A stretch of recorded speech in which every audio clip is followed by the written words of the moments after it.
Ninguém no paddock de Silverstone conhecia o nome do piloto que estava dentro daquele carro, nem os engenheiros da McLaren, que observavam de longe com os braços cruzados e rostos insondáveis.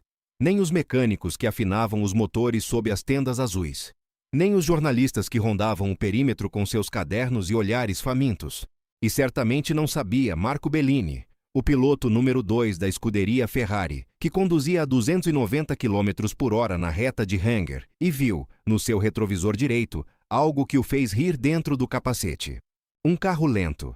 Um carro ridiculamente lento para os padrões daquele circuito, daquela época, daquele mundo.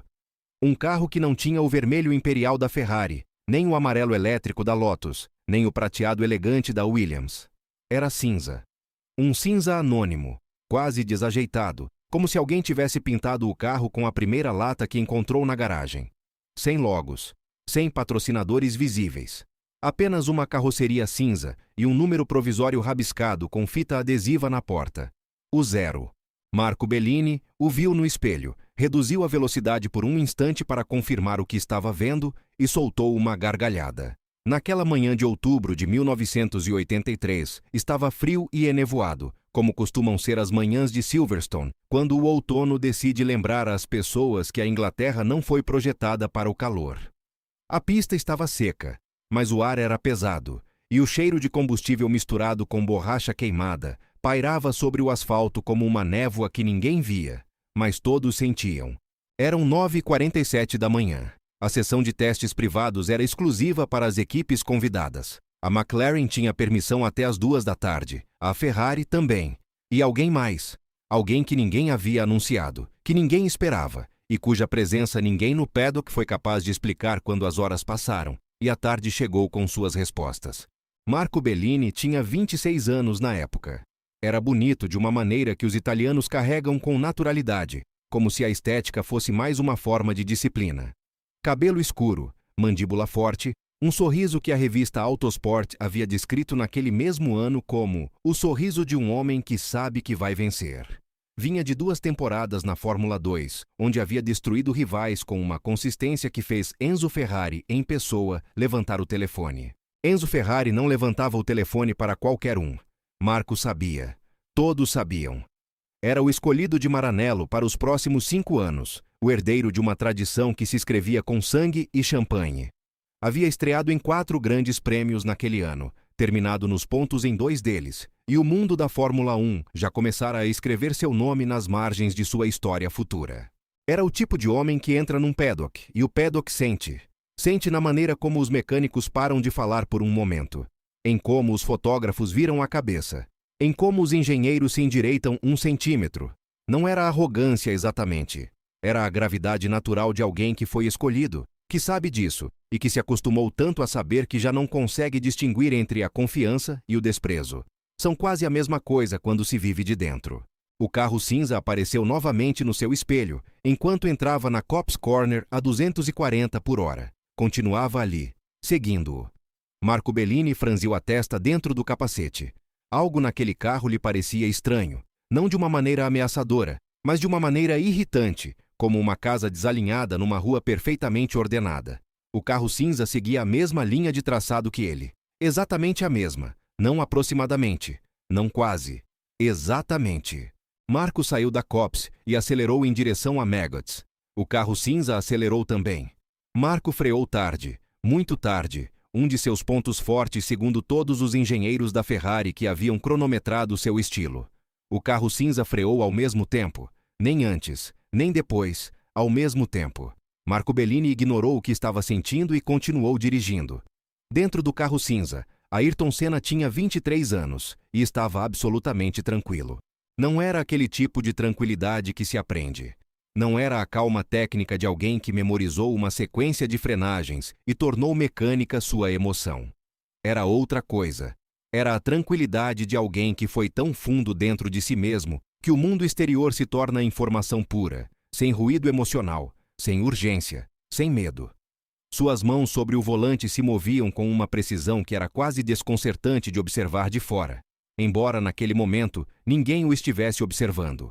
Cada correção de trajetória era milimétrica, Cada entrada na frenagem era 1 milissegundo antes do razoável e 2 milissegundos antes do possível, segundo os manuais de engenharia que existiam em 1983. Senna havia chegado a Silverstone naquela manhã num carro alugado desde Londres, sozinho, sem mecânicos próprios, sem engenheiros, sem imprensa. Tinha um acordo informal com uma pequena equipe de Fórmula 3 que lhe emprestara um chassi modificado para testes de desenvolvimento. O motor não era o melhor disponível naquele ano. Os pneus eram Pirelli de segunda especificação, não os de elite que Ferrari e McLaren estavam usando. O carro não tinha telemetria avançada. Tinha um motor, 4 rodas e um volante. E tinha Senna dentro. Levava 4 voltas estudando Marco Bellini. 4 voltas de observação pura, sem tentar ultrapassá-lo, sem marcar tempo, sem revelar nada do que o carro cinza era capaz de fazer. Senna fazia isso sempre. Antes de mostrar o que tinha, olhava. Antes de atacar, entendia. Antes de responder, escutava.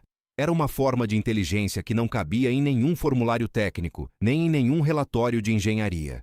Era algo que nadava abaixo dos dados, em águas onde os números não alcançavam. O que observou nessas 4 voltas foi preciso. Marco Bellini era rápido. Genuinamente rápido. Seus tempos de frenagem eram extraordinários. Provavelmente os melhores que Senna havia visto em alguém daquela idade, fora dos circuitos de elite. Sua linha de saída nas curvas de alta velocidade era quase perfeita. Quase. Havia um déficit de 3 a 4 centímetros no ápice de Beckett, que Marco compensava com aceleração tardia. Um hábito que funcionava com aquele carro, com aquele motor, com aquele diferencial. Mas um hábito é sempre uma vulnerabilidade disfarçada de fortaleza.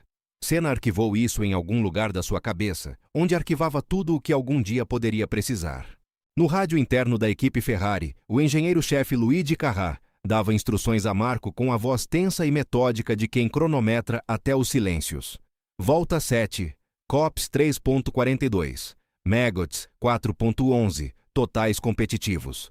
Mas na volta 8 Luigi Carrà parou de falar de tempos. Marco, disse, e houve uma pausa. O carro cinza está marcando 3.38 em COPS. Pausa mais longa.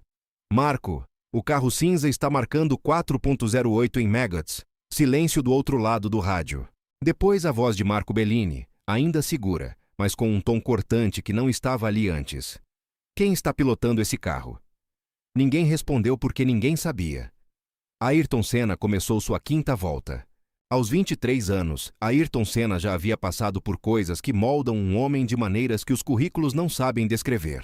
Chegara à Europa desde São Paulo com um inglês imperfeito, sem conexões no paddock, sem o sobrenome de ninguém que abrisse portas. Pilotara na Fórmula Ford com um orçamento que outros pilotos gastavam apenas em pneus. Vencera em condições que faziam os mecânicos chorarem e os engenheiros rirem incrédulos. A chuva, especialmente a chuva, que para a maioria dos pilotos era uma variável hostil, para Senna era algo parecido com uma língua materna, como se a pista molhada falasse diretamente com algo nele que a pista seca nunca alcançava por completo. Mas naquela manhã a pista estava seca, e isso bastava. O que ninguém em Silverstone sabia naquele dia era que Senna estava negociando com 3 equipes simultaneamente e que a McLaren, justamente a McLaren, havia pedido para vê-lo em ação sem que a Ferrari soubesse. O carro cinza era sua forma de estar sem estar, de se mostrar sem se anunciar. Era um teste dentro de um teste, uma audição disfarçada de anonimato, e o piloto da Ferrari na pista era, sem saber, parte dessa audição. Na volta 9, Senna fechou a distância. Não dramaticamente, não de repente, centímetro a centímetro, com uma paciência que só existe quando alguém sabe exatamente o que está fazendo e exatamente quando planejou fazê-lo. Marco Bellini o viu se aproximar no espelho. Dessa vez não riu. Dessa vez sua mandíbula se tensionou e suas mãos apertaram o volante uma fração de milhão a mais. O instinto de um piloto quando detecta pressão real não é racional. É anterior ao pensamento. É uma eletricidade que sobe pela coluna e diz: isto já não é um exercício.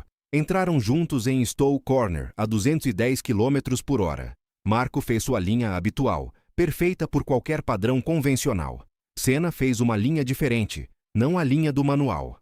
Uma linha que nenhum engenheiro teria prescrito em nenhum briefing, porque, em teoria, sacrificava 4 metros de velocidade na entrada para ganhar um ângulo impossível na saída. Em teoria. Na prática, o carro cinza saiu de Stowe com uma velocidade que Marco Bellini não conseguiu entender. Não com seu motor, não com seus pneus. O Ferrari tinha vantagem técnica em tudo.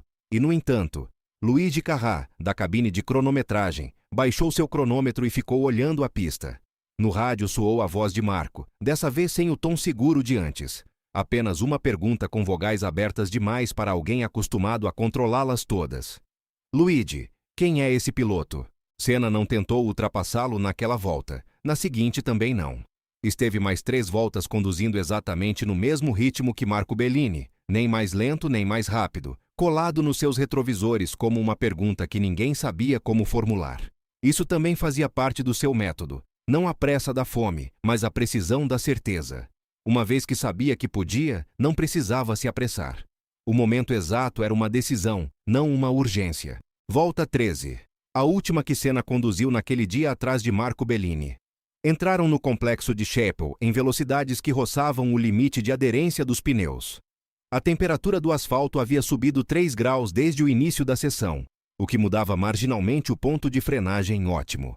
Marco o havia ajustado de maneira intuitiva, mas ainda carregava aquele déficit de 4 centímetros em Beckett, que Senna notara na volta 1. O piloto da Ferrari entrou em Chapel com sua linha habitual, a linha correta, a linha do manual. Senna entrou 3 centímetros antes e 2 centímetros mais para dentro. O que aconteceu nos 4 segundos seguintes foi algo que Luigi Carrà descreveu naquela noite em seu diário pessoal, porque Luigi Carrà era o tipo de engenheiro que guardava um diário pessoal, e naquela noite não conseguiu dormir sem escrevê-lo. Descreveu a ultrapassagem como, não uma ultrapassagem, mas uma demonstração. Escreveu que o carro cinza não passou pelo Ferrari da maneira como os carros se passam em corrida, com agressividade ou com estratégia, ou com velocidade bruta. Passou com uma elegância que fazia parecer que o Ferrari havia tomado a decisão errada de estar naquele lugar da pista naquele momento preciso. Como se o espaço pertencesse ao carro cinza desde antes de os dois chegarem, e o Ferrari só tivesse percebido tarde demais. Marco Bellini viu o carro cinza à sua frente no ponto de saída de Chapel. E a primeira coisa que pensou, antes da raiva, antes do orgulho ferido, antes de qualquer análise técnica, foi algo mais simples e mais honesto. Este piloto não dirige como ninguém que eu já vi. Não tentou recuperar a posição. Não por resignação, mas porque nos 3 segundos seguintes, seu cérebro processou algo que seu orgulho levaria várias horas a mais para aceitar. Este piloto era significativamente melhor que ele. Não marginalmente. Não em certos setores. Em tudo o que importava, no momento em que importava, na maneira em que importava. Marco Bellini havia derrotado dezenas de rivais em sua jovem carreira. Sabia reconhecer velocidade. E o que estava vendo à sua frente não era apenas velocidade. Era uma compreensão do automóvel e da pista que existia numa categoria diferente. O carro cinza completou mais 2 voltas sozinho, já sem Marco na pista, já sem ninguém por perto. Da cabine de cronometragem, 4 pessoas observavam em silêncio. Luigi Carrà, com seu cronômetro na mão e uma expressão que seus colegas nunca lhe haviam visto. 2 engenheiros da McLaren que haviam caminhado até o limite do perímetro permitido, quando os tempos do setor 1 começaram a chegar em seus rádios. E Marco Bellini, que havia tirado o capacete e estava apoiado contra seu Ferrari com os braços cruzados, olhando a pista com uma atenção que ninguém jamais lhe vira dedicar a um rival. Quando o carro cinza entrou no pit lane e parou, houve um momento de silêncio antes que a porta se abrisse. O piloto saiu. Jovem, magro, com aquele tipo de físico compacto que os engenheiros preferem porque o peso importa e cada quilo conta. Tirou o capacete e o colocou sob o braço. Tinha o cabelo grudado na testa pelo suor. Tinha os olhos escuros, muito escuros, daquela maneira que faz certas pessoas parecerem estar sempre olhando algo que está mais longe do que os demais conseguem alcançar. Marco Bellini o reconheceu 1 segundo antes que alguém pronunciasse o nome. Havia visto uma vez, em fotografia, numa publicação de automobilismo inglês, um piloto de Fórmula 3, brasileiro. Com números absolutamente absurdos em condições de chuva que os jornalistas haviam coberto com curiosidade, mas sem urgência, porque em 1983, o mundo da Fórmula 1 ainda não sabia exatamente o que fazer com o que esse homem representava. Ayrton Senna. Marco Bellini descruzou os braços. Ficou quieto por um momento, o tipo de quietude que não é cansaço, mas recalibração interna. Depois caminhou em direção a ele. Não com a marcha segura de sempre, com uma marcha diferente, mais honesta, sem a arquitetura performativa que os grandes paddocks constroem ao redor de seus escolhidos. Aproximou-se. Senna o estava olhando, não com hostilidade, não com orgulho de quem acaba de demonstrar algo, apenas com atenção, a mesma atenção com que durante 13 voltas havia lido cada movimento daquele Ferrari. Belo carro, disse Marco finalmente, apontando para o Ferrari vermelho atrás de si, num inglês com sotaque italiano que soava ao mesmo tempo seguro e desconfortável. Senna olhou para o Ferrari. Depois olhou para o seu próprio carro cinza. Depois olhou para Marco. Sim, disse. Muito bom carro. Houve um segundo de silêncio que continha tudo o que ambos sabiam, e nenhum precisava dizer explicitamente. Quantos quilômetros você já fez hoje na pista? Perguntou Marco. Esta manhã é a primeira vez que dirijo este chassi. Marco Bellini processou aquela informação. Primeira vez nesse carro? Primeira vez. O piloto da Ferrari assentiu lentamente. Não era o tipo de homem que mudava de opinião facilmente. O orgulho de Maranello se constrói sobre séculos de certeza, e os pilotos que o representam absorvem essa certeza como o asfalto absorve o calor. Mas havia algo no que acabara de presenciar que era maior que o orgulho. Mais antigo. Algo que se parecia ao respeito na sua forma mais pura, antes que a linguagem o domestique e o transforme em cortesia. Onde você aprendeu a dirigir assim? Perguntou Marco. Senna pensou na resposta por um momento. Nas ruas de São Paulo, onde crescera olhando o trânsito com a mesma atenção que um enxadrista olha o tabuleiro. Nas madrugadas de São Paulo praticando encarte, quando todos os outros dormiam. Nas noites na Inglaterra dirigindo seu próprio carro alugado por estradas molhadas, estudando cada frenagem, cada correção, como se cada curva fosse um texto que precisava ser lido e relido, até entender completamente. Nas palavras do seu primeiro engenheiro de kart, um homem calado de Campinas que lhe disse uma vez: o carro não te leva. Você leva o carro. Não é a mesma coisa. Nunca é a mesma coisa. Aprendi a escutar, disse Senna finalmente. O carro sempre diz o que precisa.